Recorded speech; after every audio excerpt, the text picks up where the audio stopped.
Apparently, people in Truro are not afraid of getting their hands dirty, whether they're coated with paint or covered in dirt, as you'll see in just a moment. First, though, Erica reveals the reason this town is so near and dear to her.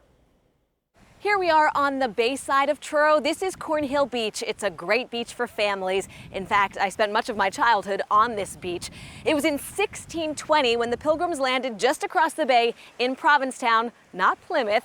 A group of them wandered here into what is now Truro. They found fresh water and also maize or corn left by the Pamit Indians, and also strawberries. You can still find a bounty of berries for sale these days on the banks of the Pamit River, right in downtown Truro.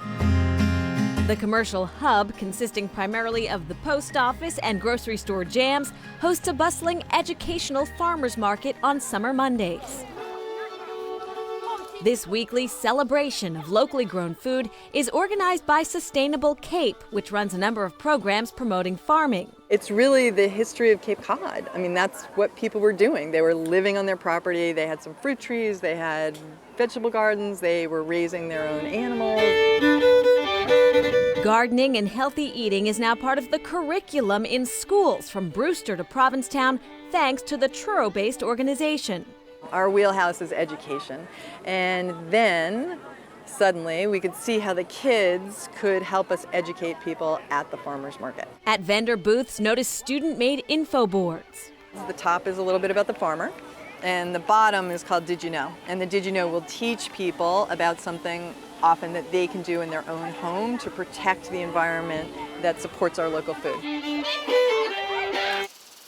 The owner of Truro's Nestwood Farm is proud to tend what he believes is the oldest continuously farmed land on the Outer Cape. Supposedly since like the 1700s. Chris Murphy grows just about everything, but is known for his lettuce. These are all French varieties.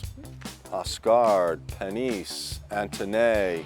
He moved to Truro full-time in 1992 when there were just a couple of local farms. Now they're popping up all over. There were two on the Lower Cape. There was one in Eastham and one up in Hillside. Literally, almost in this neighborhood, there are 5 now. Your rainbow chard is the best. We all know that. Do you think so? I do. Okay, good. That's a good one. No, I don't have a bunch of bunny rabbits. Chef Michael Ciraldi seeks out the best in all he buys. So these are all I have today. Meat, produce, everything he can purchase direct from a local farmer, he does. All the beef is raised in South Dennis that I use. The chicken comes from Truro. The pork either comes from Truro or Barnstable. The fish comes from right here. Here is Minutes from Truro by Wellfleet Harbor. Chef Ciraldi honed his skills working for some of the biggest names in Italian cuisine, Mario Batali and Lydia Bastianich. Now his name is drawing diners. The concept for Ciraldi, coming after several years cooking in Provincetown, led to a talk with his, as he says, wife, life, business partner, Jessie. I said, you know, what I'd really love as my ultimate goal would be to have a little farm and have a restaurant on the farm and we cook what we pick. And she said, well, why don't you just do that now? You have farmers that you've been using for 4 years. Why not just buy from them at the farmer's market and change the menu with what they have? And of course, she's a genius.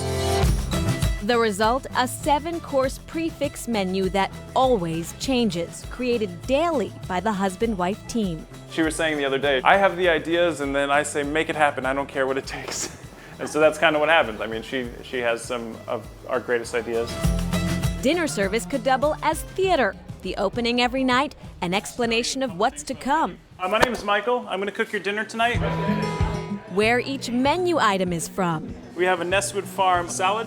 Nestwood is in Truro.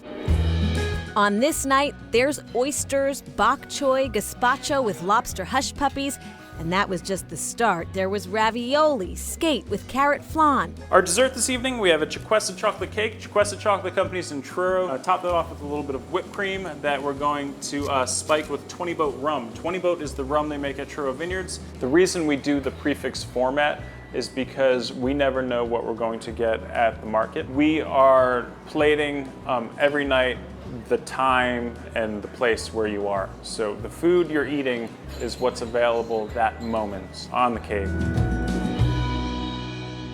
And not only is the food what's available on the Cape, now Ceraldi's dinnerware is also all Cape. You see, Ceraldi is an artist as well as a chef, and this winter he made 70 plates for the restaurant using blue clay, which had been exposed by winter storms at Newcomb Hollow. And back to chefing, Ceraldi proudly tells us he's been invited to cook a James Beard dinner in New York City in the spring. As he explains it, this honor is similar to a musician being invited to perform at the Grammys. Well, Erica has never golfed before, and she needs a lot of help. This is a silly question. Where's the hole?